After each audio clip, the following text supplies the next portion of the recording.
Bonjour à tous et bienvenue dans ce nouvel épisode de La Bulle Immo. Aujourd'hui, j'ai le plaisir de retrouver trois habitués de l'émission. Julien Licheron, chercheur au LISER, Pierre Clément, directeur de Nexvia et Soufiane Saadi, CEO du groupe Atome. Bonjour. Bonjour. On se retrouve au lendemain de la publication du logement en chiffres 2025. On va parler prix, loyer, activité, mais on va également se pencher sur certaines spécificités du marché luxembourgeois. Parlons d'abord de l'évolution des prix, car on a pu le voir hier, certains médias ont insisté sur l'augmentation des prix quand il y avait sans doute d'autres tendances à souligner. Julien, je me tourne vers vous. Alors effectivement, si on regarde les prix des logements, on est quand même sur une stabilité quasi parfaite. Sur un an, on est à plus 0,1% pour l'indice agrégé qui comprend à la fois les appartements existants, les maisons anciennes et les appartements neufs.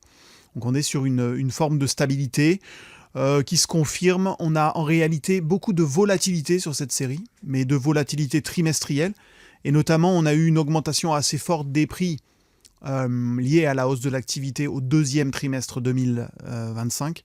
Ça a eu un effet transitoire qui s'est progressivement dissipé, si bien qu'en fin d'année, là, on a quand même une stabilisation quasi parfaite. Voilà. Moi, je n'insisterai pas énormément sur ces évolutions de prix qui sont relativement...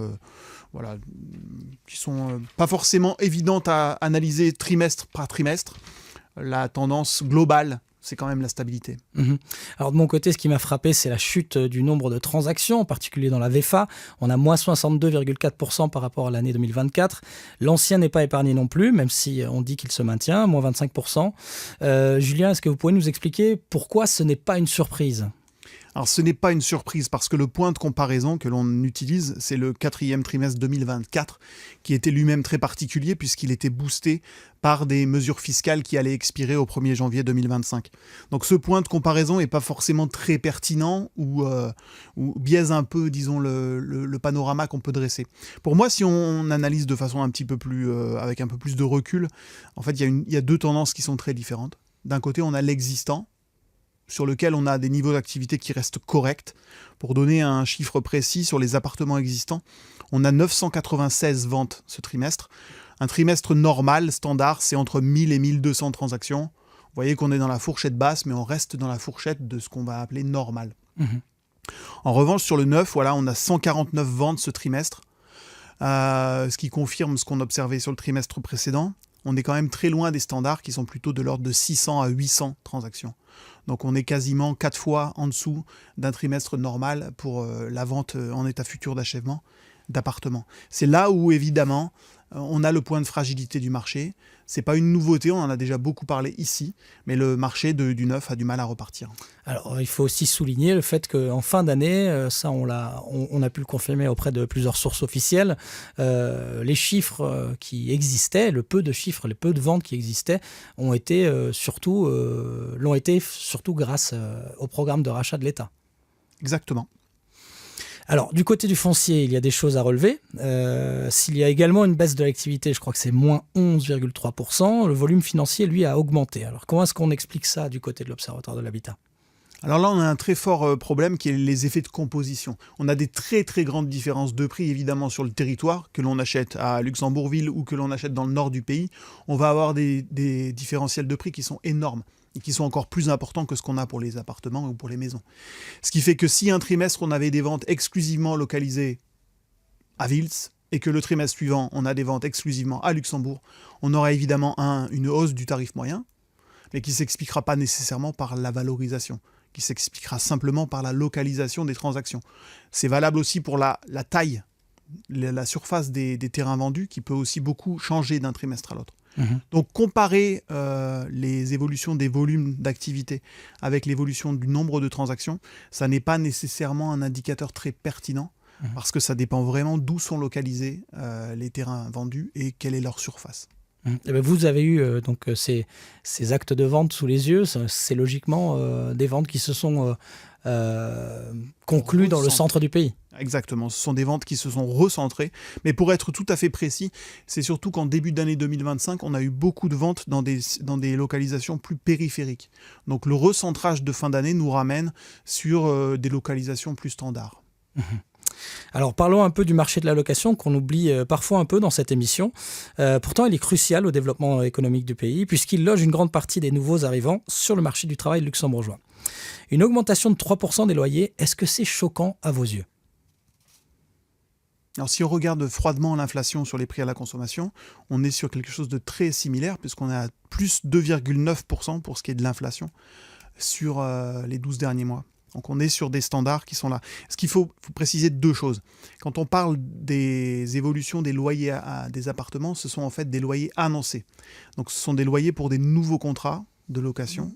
Ce sont ces contrats-là sur lesquels on a ce chiffre de 3%. Donc, pourquoi c'est important ? C'est important parce qu'évidemment, ce n'est pas le ressenti de tous les locataires. La plupart des locataires sont quand même sur un même contrat de bail depuis quelques mois ou quelques années.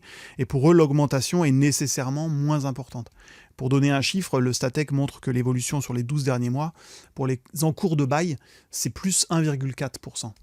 Donc là, c'est quand même assez nettement inférieur à l'inflation.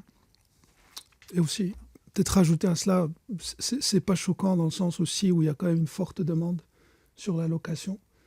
Donc par exemple, nous au niveau des retours qu'on peut voir sur Atome, c'est que clairement les annonces pour des biens en location sont celles qui attirent le plus de demandes et le plus de retours pour les propriétaires ou les agences qui les mettent sur Atome.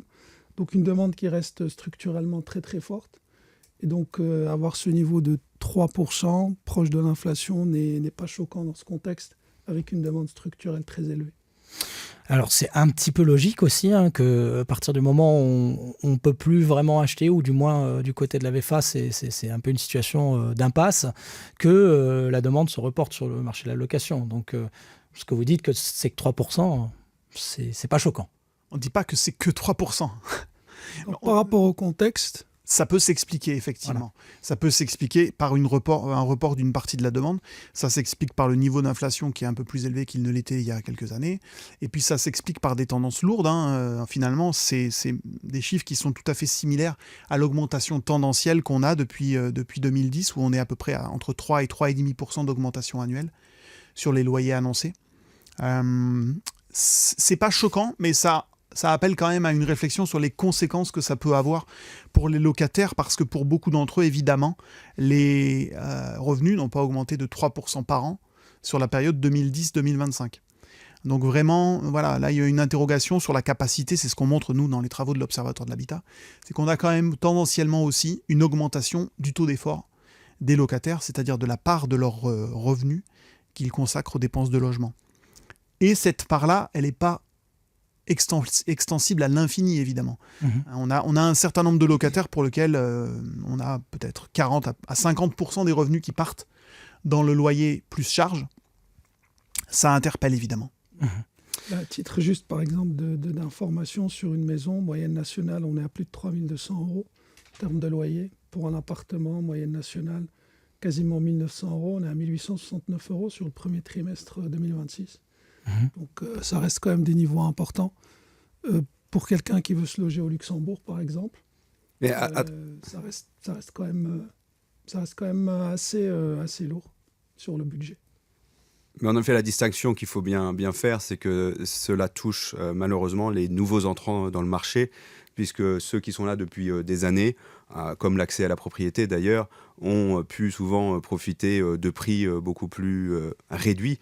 Et souvent d'ailleurs, les bailleurs historiques n'augmentent même pas au montant qui le pourrait légalement les baux d'année en année. Et donc vous avez aussi beaucoup de personnes qui bénéficient de conditions on va dire, plus supportables. Mais néanmoins, le problème est bien pour les gens qu'on veut faire venir au Luxembourg aujourd'hui.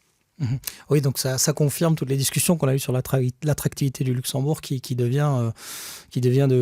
menacée par ces augmentations sur le marché de la location, parce qu'on parle beaucoup des prix du marché immobilier, de la VFA, etc. Mais effectivement, généralement, les gens, quand ils arrivent, ils louent peut-être 1 ou 2 ans. D'ailleurs, de votre côté, chez Nexvia, vous avez vu plus de difficultés à loger des gens en location ou pas du tout?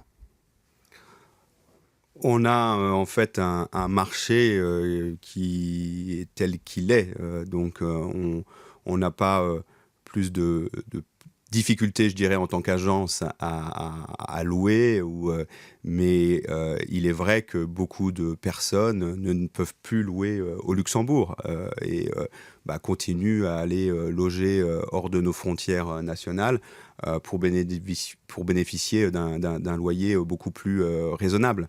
Mais je ne dirais pas que aujourd'hui, les gens qui peuvent être à Luxembourg ont les conditions financières néanmoins pour louer. Certes, le taux d'effort est très élevé, mais les locataires du Luxembourg ne représentent aussi aujourd'hui qu'une proportion des travailleurs luxembourgeois. Et ça, c'est la réalité. Mmh. Alors, avec tout ça, on n'a pas encore parlé de l'état actuel du marché immobilier. Je sais qu'on va parler encore un peu plus de logement en chiffres 2025, mais voilà, on sait qu'il y a ce décalage qui est au moins de 3 mois. D'ailleurs, vous en avez fait un focus, vous avez dédié un focus à ça, entre les moyennes donc exprimées par le logement en chiffres et la réalité sur le terrain. Quels sont les échos que vous avez actuellement? L'ancien se maintient, le neuf s'écroule, comment ça se passe? Alors, je pense que sur l'ancien, je peux évidemment vous donner des données de terrain de chez Nexvia. En tout cas, on est vraiment dans une continuité actuellement sur le premier trimestre 2026 de ce qui s'est passé sur le dernier trimestre 2025, ce qui est une excellente nouvelle puisqu'il n'y a plus les mesures fiscales temporaires qui ont pu avoir leurs effets en tout cas sur l'année 2025. On est toujours à des prix qui se sont stabilisés ou qui ont repris légèrement, même à Luxembourgville, une légère reprise dans les chiffres qu'on voit. C'est des chiffres qu'on a de notre côté sur le transactionnel en agence, mais aussi des données dont on dispose via nos partenariats bancaires sur des transactions actuelles. Donc ça, c'est vraiment quelque chose d'important. Donc ce que ça veut dire, c'est que, en tout cas, le marché de l'existant, et encore plus celui des appartements, est à son bon équilibre maintenant depuis plus de 18 mois et que c'est un marché en tout cas solide à ce prix-là. Donc ça, c'est vraiment la situation actuelle de l'existant et je pense que c'est une bonne nouvelle que le marché de l'existant se soit bien stabilisé depuis maintenant plus d'un an et surtout sans les effets fiscaux transitoires ou en tout cas avec ceux qui continuent à exister aujourd'hui et qui sont prévus comme être persistants. Donc ça, c'est vraiment bien. Sur les maisons, il est vrai que les prix sont toujours en stagnation ou au même niveau, ce qui est une bonne nouvelle. Néanmoins, on se rend compte que la baisse des frais d'enregistrement qui avait été réduite de moitié il y a encore jusqu'à 6 mois a eu un effet positif sur les ventes de grosses maisons, enfin de maisons, et qu'aujourd'hui on pourrait s'attendre peut-être à un effet un peu sur le volume, mais les prix sont toujours bien stables. Donc on a un marché de l'ancien qui s'est stabilisé, qui a trouvé son équilibre, je pense. Je pense que c'est la bonne manière de le dire. Oui. Un marché du neuf qui ne le trouve absolument pas, qui a toujours énormément de mal à reprendre. De votre côté, Soufiane, vous avez des informations à ce sujet-là? Comment ça se passe? Il y a de l'intérêt, il y a du retour? Je peux confirmer la description que Pierre a donnée. Donc je dirais qu'il y a trois éléments. Forte demande sur le marché de la location. C'est ce qui génère le plus de demandes sur le site, beaucoup d'intérêt. Donc ça reste vraiment très très important. En deuxième vient le marché de l'ancien, qui reste très très résilient. Donc ça aussi, et je pense que c'est une bonne nouvelle. La demande est là, l'offre aussi est là. Et puis vous avez le marché du neuf, qui, il est vrai, le 4e trimestre a été vraiment en deçà et très très faible, beaucoup plus faible que ce que je ne m'attendais. Mais là aussi, avec quelques disparités. Donc ce qu'on remarque, il y a quand même un problème au-delà des challenges structurels par rapport à la capacité d'emprunt, etc. Mais il y a aussi un problème de confiance. C'est-à-dire que les projets qui vont être des projets qui vont être livrés dans 2-3 ans, les acheteurs vont être beaucoup plus précautionneux. Donc il y a quand même un problème de confiance. Les projets qui vont générer un peu plus de retours et plus de demandes vont être des projets qui vont déjà être entamés en termes de construction, ou en tout cas l'acheteur va pouvoir se projeter peut-être plus facilement. Donc il y a aussi ce challenge pour faire revenir la confiance dans le marché de la VFA. Mais globalement, les tendances sont vraiment celles qu'on a décrites. Un marché de l'ancien qui reste, je dirais, aujourd'hui très résilient, en espérant que cela se continue. Par contre, un marché du neuf aujourd'hui, sur l'année, je pense, 2025, on a eu plus ou moins 1000 transactions par rapport à, historiquement, on faisait 1500, 2000, voire plus. L'ancien, on est à même plus. 4005 sur l'ancien, sur l'année, bon, on revient à des historiques d'avant-crise. Oui. Sur le neuf, quand même, c'est un écart qui est très, très important. Et si on veut construire 6000 logements par an, on est quand même très, très, très loin de là où on devrait être. Et ce manque aujourd'hui va créer une pénurie structurelle demain qui va être de plus en plus difficile à combler. Ça, c'est quand même un gros challenge. J'ai repris les chiffres officiels de nombre de ventes. Et donc, ça fait 3 ans qu'on produit seulement 28% de logements neufs en comparaison à ce qu'on produisait de 2017 à 2021. Et il faut le souligner, on construisait déjà pas assez de logements à l'époque. Oui, alors il faut peut-être nuancer légèrement parce qu'il y a une partie des appartements neufs qui ont été vendus, mais pas sous forme de VFA, sous forme d'un contrat de vente classique. Donc on a peut-être une petite proportion supplémentaire de logements neufs qui n'ont pas été qui n'ont pas fait l'objet d'une VFA et qu'il faudrait ajouter au total. Ça ne change pas le constat global, je suis d'accord, et c'est un vrai problème. Mais moi, au-delà de ce que disait Soufiane, c'est pas simplement un problème de confiance. C'est aussi un problème de prix. On voit qu'on a un écart parfois abyssal pour un même type de logement entre un bien ancien et un bien neuf. Et cet écart n'est pas tenable pour un acheteur, évidemment. On en parlait dans cette émission il y a quelques mois, ou même plus. Je pense qu'on était autour d'une bonne année en arrière. On pouvait trouver des biens qui avaient 4-5 ans, qui étaient aussi une très bonne performance, qui étaient quasiment 20 à 30% moins cher. Donc effectivement, si moi je suis acheteur, je ne vais pas aller me tourner vers un projet d'ailleurs où je vais devoir attendre, payer un autre logement entre-temps, me mettre en crédit relais. Et puis n'oublions pas, il y a quand même eu énormément de faillites et plein de propriétaires qui malheureusement sont restés les mains dans les poches avec un terrain à moitié bâti, une maison à moitié bâtie. Et aujourd'hui, c'est la galère, quoi. Donc ça s'explique. Et ce différentiel de prix, dans certains cas, existe toujours. Et nous, on le voit. Donc, nos clients sont des clients qui auraient pu potentiellement acheter dans du neuf ou dans une VFA qui a déjà été bien commencée. Mais quand ils voient qu'ils peuvent acheter un bien extrêmement récent, qu'ils peuvent visiter, la cuisine est déjà présente et que le prix est inférieur, ils ne se posent pas la question.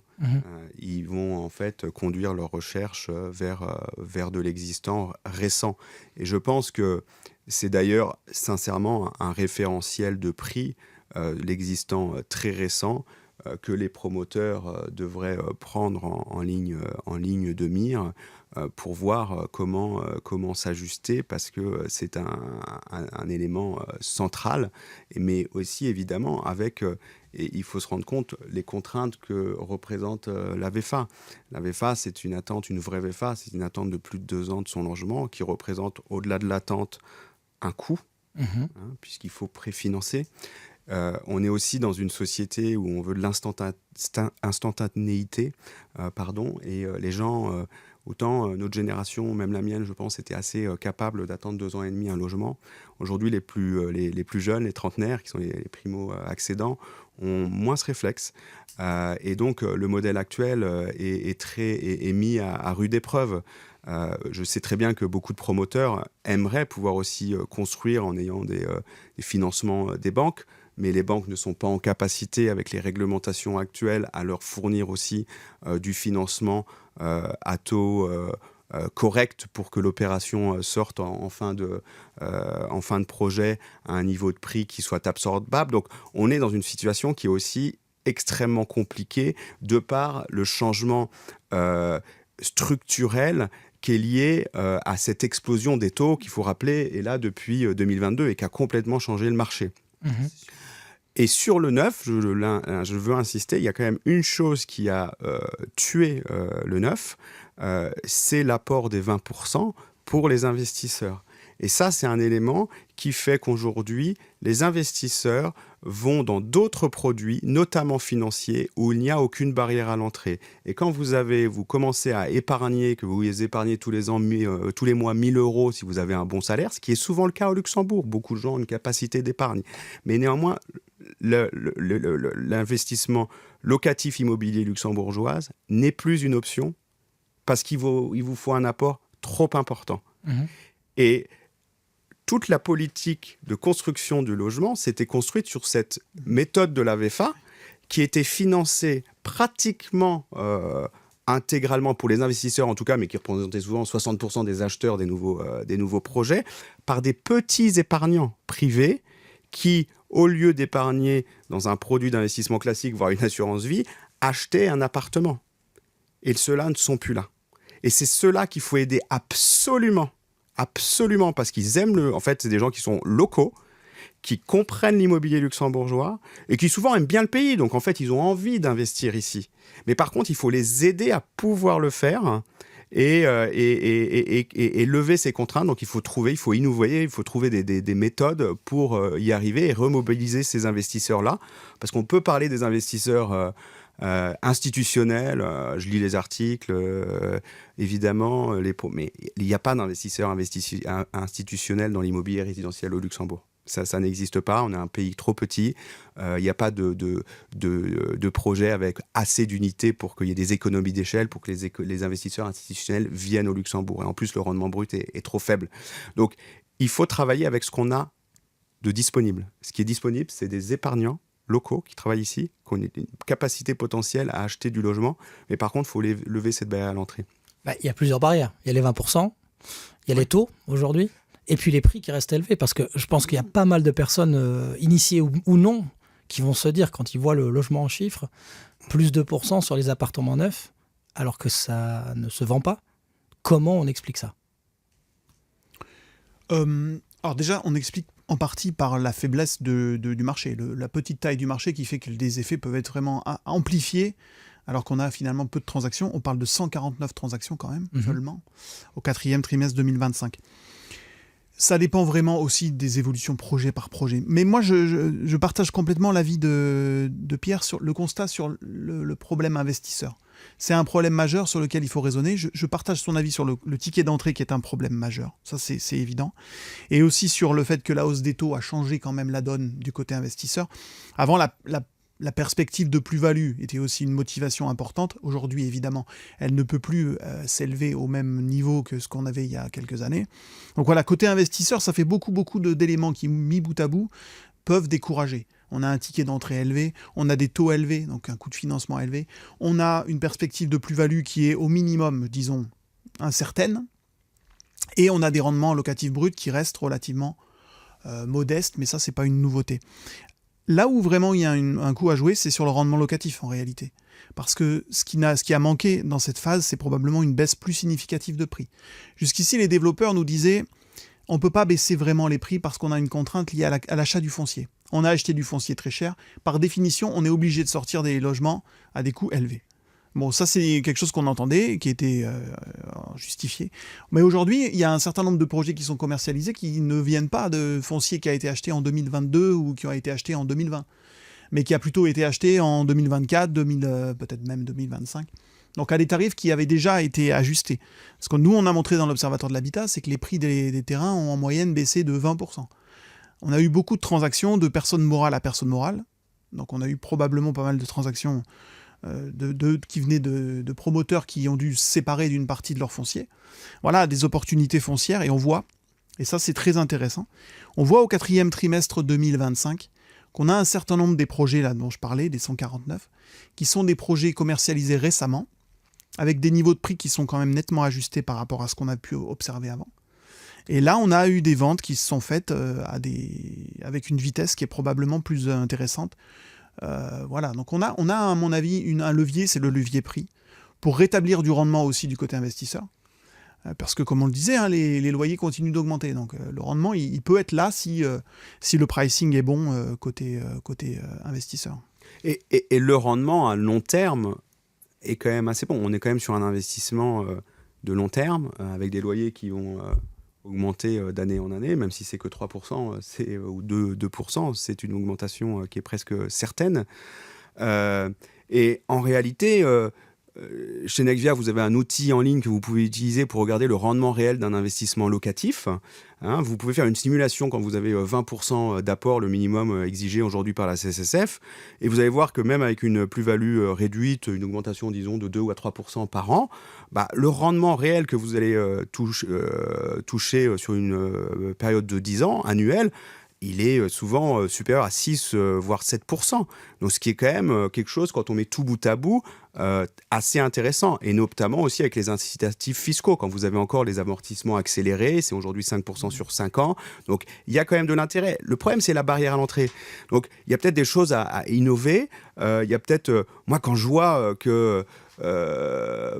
on essaye de tout faire au niveau... il faut peut-être s'appuyer sur ces épargnants privés et peut-être que leur co-investir avec eux, même en tant qu'État, pour donner à être copropriétaire à 20% et que ce soit l'État qui finance les 20% d'apport, c'est peut-être une solution parce que ça a un effet hyper multiplicateur. Parce qu'en fait, vous appuyez sur des privés qui, eux, ont la capacité d'endettement sur 20 ans pour financer l'acquisition d'un bien locatif qu'ils vont mettre sur le marché, augmenter l'offre. Et en tant qu'État, vous restez propriétaire de 20% du bien. Et ça, c'est quelque chose qu'on pourrait potentiellement essayer de structurer. On peut innover peut-être dans cette matière. Il y a 30 milliards dans le fonds de compensation des pensions luxembourgeoises. En fait, le problème de l'immobilier, c'est un problème qui va se déporter vers les pensions derrière. Donc, à un moment donné, est-ce que l'argent disponible dans notre pays ne devrait aussi pas être utilisé pour essayer de stimuler l'offre et faire que demain, le parc l'immobilier, notamment locatif, soit plus grand et qu'il régule par le marché les prix, puisque en fait, c'est bien ça qu'on veut.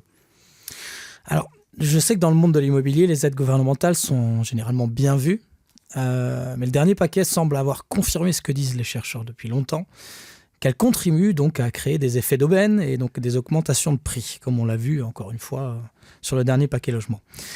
Et c'est un peu la dernière chose dont on a besoin au Luxembourg, non ? C'est-à-dire que paquet logement, augmentation de prix, puis on se retrouve encore une fois dans le creux de la vague. Évidemment, on est sur un marché où le problème, c'est finalement même pas. La conjoncture a fait que le problème était la demande en logement. Mais le problème majeur du Luxembourg, c'est l'offre. Et donc, c'est des mesures qui visent l'offre de logement qui vont le mieux débloquer la situation. Si on fait que subventionner la demande, c'est ce qu'on a dit depuis très longtemps, alors on continue de creuser le problème et on voit bien que ça n'a pas eu un effet majeur sur la construction, qui est quand même le nerf de la guerre. L'idée de base, c'est toujours la même. C'est cette vieille idée que subventionner la demande, en particulier des investisseurs, c'est permettre la construction, parce que ce qui permet la construction, c'est ce qu'on disait, c'est les investisseurs. Donc subventionner la demande, c'est quelque part résoudre le problème de l'offre indirectement. Ça, c'est le présupposé. On voit que ça a du mal à fonctionner dans les faits. Et que ce qui va fonctionner, ce sera nécessairement des mesures qui visent à débloquer du foncier et à augmenter l'offre de logement. Ça résout une partie de l'équation, mais on reste toujours dans une pénurie structurelle de logement. C'est ça. Ça reste... booster la demande, je pense que c'est bien, il faut le faire, il faut continuer à le faire. Sur les investisseurs, il y a aussi toujours une connotation un peu négative. Lorsqu'on parle d'investisseurs, c'est un peu dommage. Et le feedback de Pierre est très juste, c'est ce que aussi nous disent beaucoup de professionnels. C'est que les investisseurs, c'est en général des gens qui sont déjà primo-accédants, qui veulent investir leur épargne et acheter un studio, le garder pour leurs enfants. Donc il y a une connotation négative qui ne devrait plus exister. Mais on en revient au même problème qu'on a discuté maintes et maintes fois ici, je pense. C'est un problème structurel qui est lié à l'offre. Ajuster les prix, ça reste toujours compliqué et chaque développeur ou promoteur a sa situation particulière entre comment est-ce qu'il fonctionne, comment est-ce qu'il s'est financé, sa trésorerie, ses challenges opérationnels, les autorisations à obtenir. Donc il y a beaucoup de problématiques. C'est difficile d'avoir une solution applicable à tous. Et donc on en revient à un cercle qui n'est pas encore vertueux, qui est compliqué, où il y a ces blocages qui persistent. Mais je vais vous soumettre une question qu'on voit souvent passer et qui relève de la logique très basique, on est d'accord, mais voilà, est-ce que c'est mieux de vendre moins cher ou est-ce que c'est mieux de rien vendre et et de faire faillite, quoi. Mais il y a une chose qui serait important d'ajouter, c'est que c'est pas qu'une question entre acheteurs-promoteurs. Il y a aussi des banques qui ont financé des promoteurs. Bien Et on ne peut pas mettre tout le monde par terre, en fait. Malheureusement, je pense qu'on est... et donc, le maintien... En fait, on est quand même pris aussi avec, il me semble, un maintien nécessaire d'un certain niveau de prix au Luxembourg. Et ça, c'est une réalité financière dans laquelle on s'est mise, parce que ça fait des années qu'on a... Que les prix avaient augmenté beaucoup et donc que l'économie des promotions s'est faite de cette manière et qui a été autorisée. Mais donc il y a cette contrainte aussi. Et concrètement, ce que vous dites, c'est que si on ne maintient pas un certain niveau de prix, on va avoir un autre problème. Je pense qu'on ne peut pas aujourd'hui réduire les prix de moitié. C'est illusoire. Alors, c'était pas ce que je suggérais, au cas où. Mais freiner la hausse de prix, ça c'est tout à fait envisageable. Et on a un levier majeur quand même, qui est une composante essentielle du prix du neuf, c'est le foncier. Et le foncier, c'est vraiment la base de toutes les réflexions, je pense. Si on ne raisonne pas en termes d'accès au foncier, de baisse de prix du foncier, alors oui, c'est illusoire de penser qu'on va avoir une baisse significative des prix des appartements neufs. Moi, ce que je vois, c'est que les prix du foncier ont baissé. Ils ont baissé. Donc les projets qui doivent sortir aujourd'hui, ils sont nécessairement moins chers que ceux qui sont sortis en plein cœur de la crise. Et ils le sont, on en voit déjà. Ils le sont. Et c'est tout à fait logique. Et à des niveaux de prix qui sont de l'ordre de, je sais pas, 15 à 20% moindres que ce qu'on avait au cœur de la crise, alors je suis persuadé qu'on a des acheteurs. Oui. Alors attention, plusieurs problématiques là. Non seulement la situation actuelle qui, on anticipe de nouvelles hausses de taux, même s'il n'y a rien de confirmé, même si Christine Lagarde dit pour l'instant qu'il y a d'autres manières de contrôler la situation. Mais voilà, on anticipe des hausses de taux, on anticipe des hausses de prix de la construction. Donc imaginons qu'on se repose maintenant sur le prix plus bas du foncier, mais que la construction, les prix de la construction augmentent et la hausse de taux, enfin qu'il y ait une hausse de taux importante, on va se retrouver dans la même situation très très vite. Oui, je pense qu'il y a des pressions actuelles qui pourraient ne pas aller dans le bon sens. Et on est clair. Mais je pense qu'il y a deux choses qu'il ne faut pas affronter. Il y a un problème court terme à résoudre, c'est l'écoulement du stock existant de projets lancés en cours. Et là, je pense qu'il est bon de freiner les prix, mais on ne peut pas demander à ces intervenants, et c'est impossible que ce soit vendu 30% moins cher que les prix actuels. Et ça, il faut trouver des solutions, et pour moi, ça doit passer par la stimulation de la demande, parce que c'est à peu près que la seule chose sur laquelle on peut vraiment, à mon avis, aider.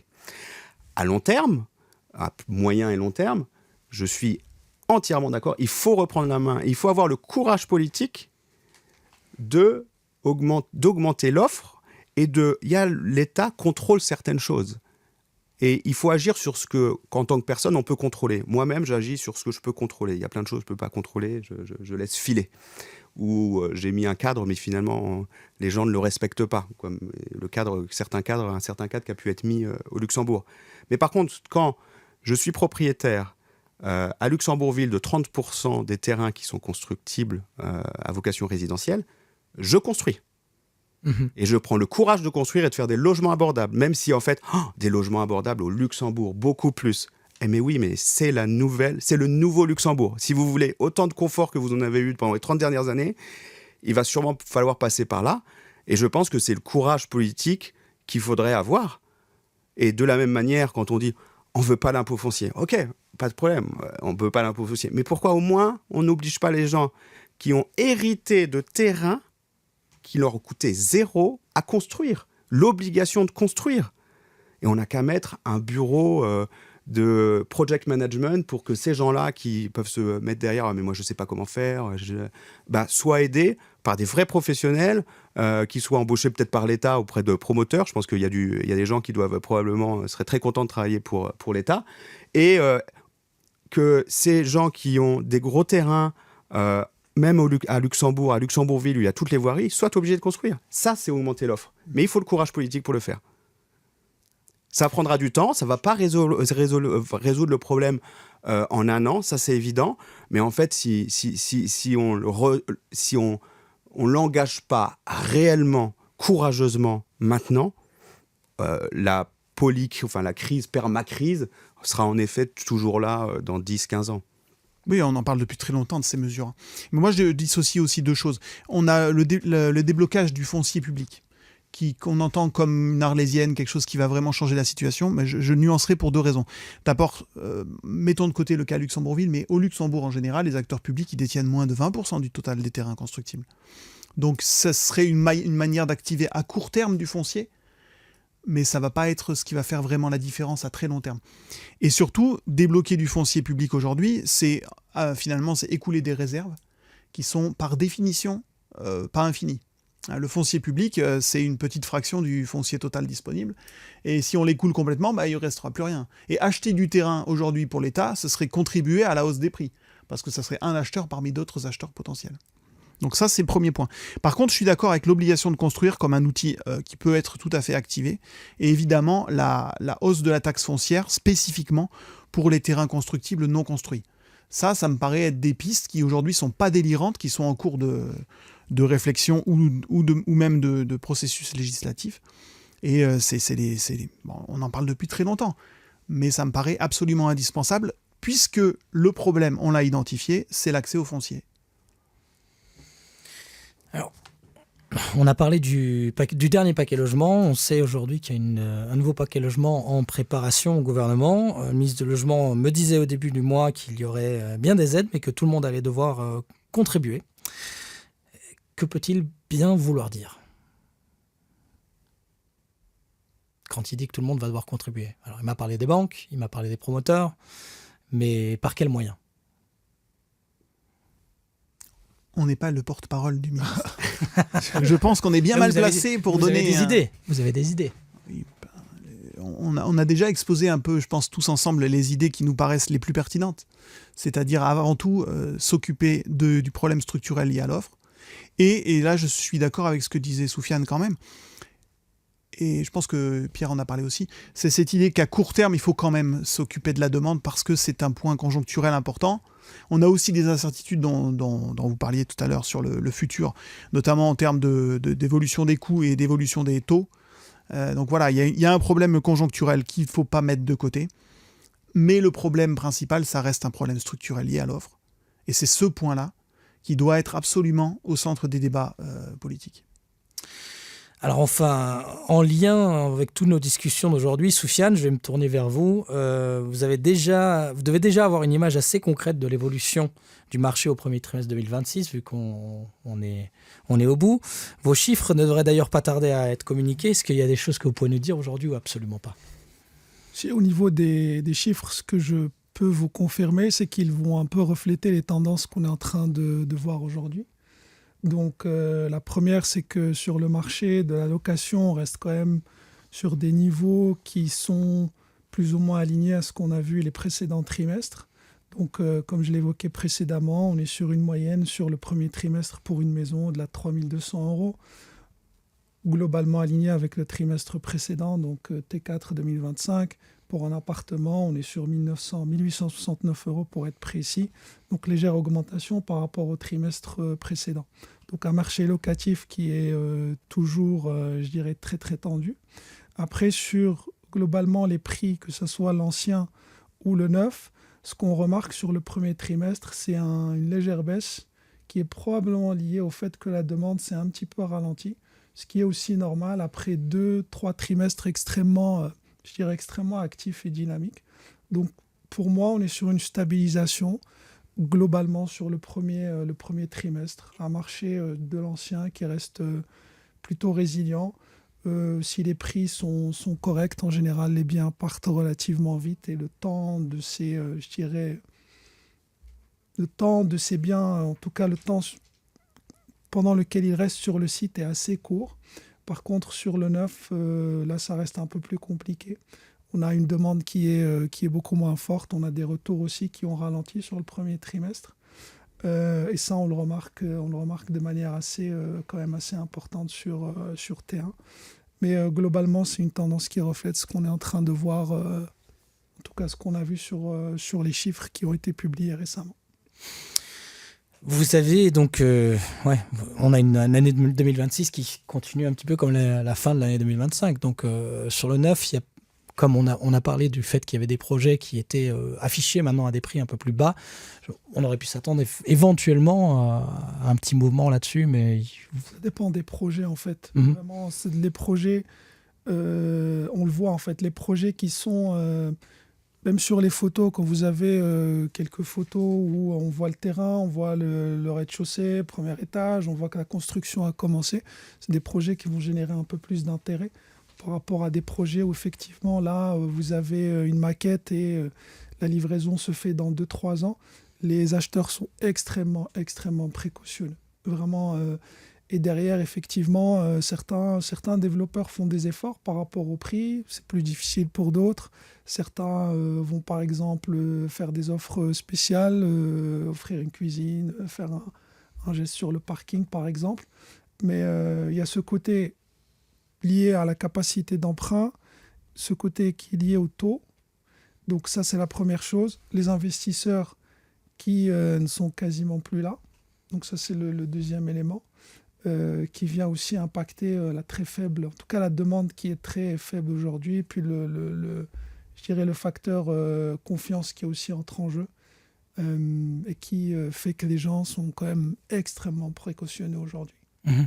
Donc le peu de personnes qui s'intéressent au neuf aujourd'hui restent des personnes qui achètent pour eux, pour habiter dans le logement.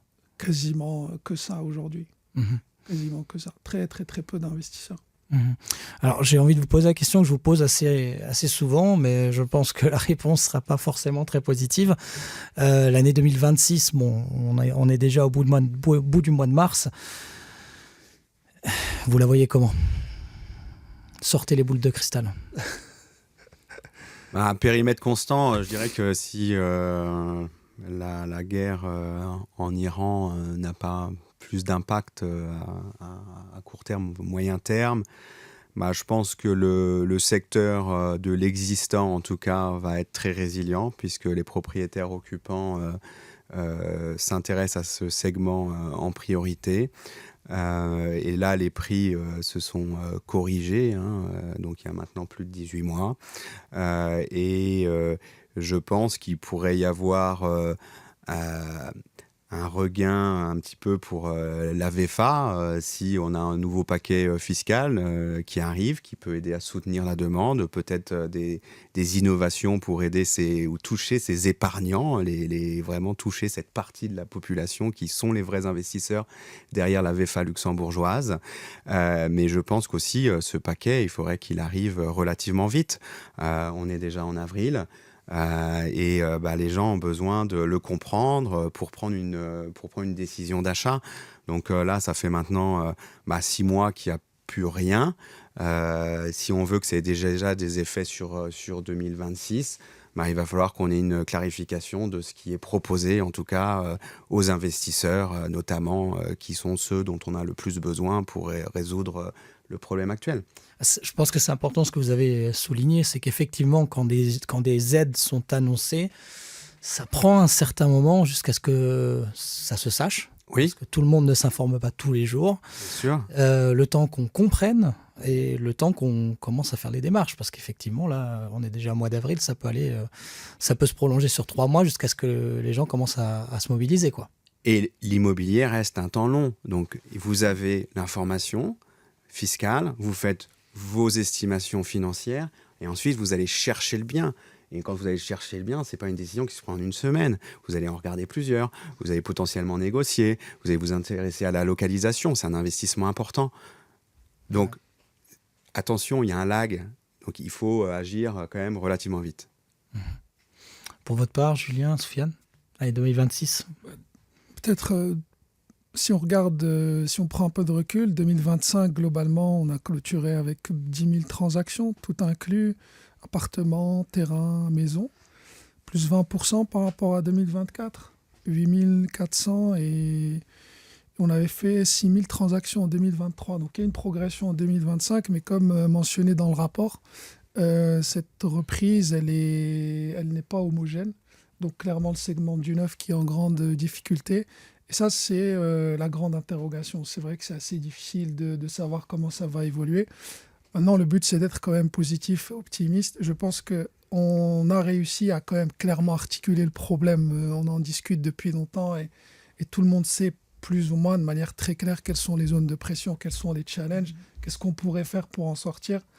Maintenant, la grande question, c'est oui, est-ce que... En tout cas, je pense que tout le monde est prêt à collaborer parce qu'on n'a aucun intérêt à ce que cette situation perdure en termes de compétitivité, être attractif pour les talents. Même nous, par exemple, en tant qu'employeur, attirer des gens, première chose qu'ils vont voir, ça coûte combien une location au Luxembourg? Si je paye 1 800 € pour un appartement, c'est compliqué. Donc, quand même des problèmes qui peuvent être difficilement réversibles plus tard.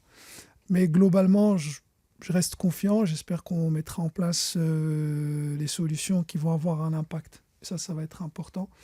Mais bon, ça reste globalement positif. Si on regarde plus ou moins l'image globale sur 2025, trimestre par trimestre, il y a quand même des nuances à apporter. Le segment du neuf en T4 a été quand même fortement touché. Mais voilà, c'est difficile sur le neuf de savoir comment ça va évoluer, mais je pense on reste positif, on reste optimiste. Les fondamentaux quand même du Luxembourg sont toujours solides, mais il ne faut pas que ça devienne, que ça reste comme ça, parce que j'ai vraiment peur que ça soit des choses qui structurellement vont être encore plus difficiles à changer. Et comme c'est dit, l'immobilier, c'est quand même long. Ce n'est pas quelque chose en un claquement de doigts. Vous pouvez sortir des centaines de logements du jour au lendemain. Tout comme les réformes qui sont annoncées, parce qu'on parle de réforme de l'impôt foncier qui ne fera pas une énorme différence, mais la réforme, si on parle de tout ce qui est logement vacant et tout ce qui est terrain constructible, etc., là, ça peut avoir un vrai effet, mais même là, il y a tout un décalage, ça va prendre des années pour qu'il y ait vraiment des effets. Donc effectivement, je pense qu'entre une intervention étatique, je pense que c'est la seule chose qui peut débloquer le marché. Oui. Moi, j'ai exactement le même avis que mes camarades sur plusieurs points.